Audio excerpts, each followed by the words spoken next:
Doctor समझ नहीं आता है। लिखा है कौन लिखे है? कुछ लागत है? अच्छा, चेकअप वेकअप करा हो? देखा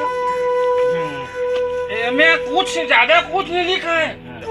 ते हाँ एक काम करबे, वो नहा पा देखे है, वहाँ जाबे, वहाँ मंदिर है, और 4 ठन गोवा, और कुकरी के गोड़ 4 ठन लिखा है, और डिस्पोजल पानी पाउच, और एक कट्टा बीड़ी, और श्रद्धानुसार चखना अपना ले लेबे, सब ठीक हो जाएगा। एक आ टेंशन लेते, कोई तबीयत खराब नहीं है, डॉक्टर ये लिखे जल्दी लेके हमें बैठे हो।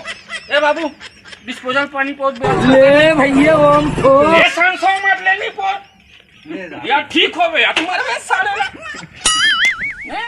कहाँ डॉक्टर तेरा हम तबीयत खराब हो कितने गंगा भी सारा कत्तल पी खाम बैठे हैं हमारी तबीयत खराब हो रही है खराब हो जाए तबीयत की डॉक्टर हम ठहरा बैठे ना साले कहाँ क्वार्टर लाती ले भैया ओम को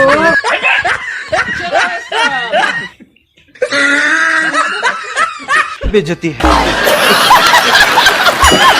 आप सबका प्यार और आशीर्वाद मुझ पर बने रहे और देखते रहे झुनू छत्तीसगढ़िया।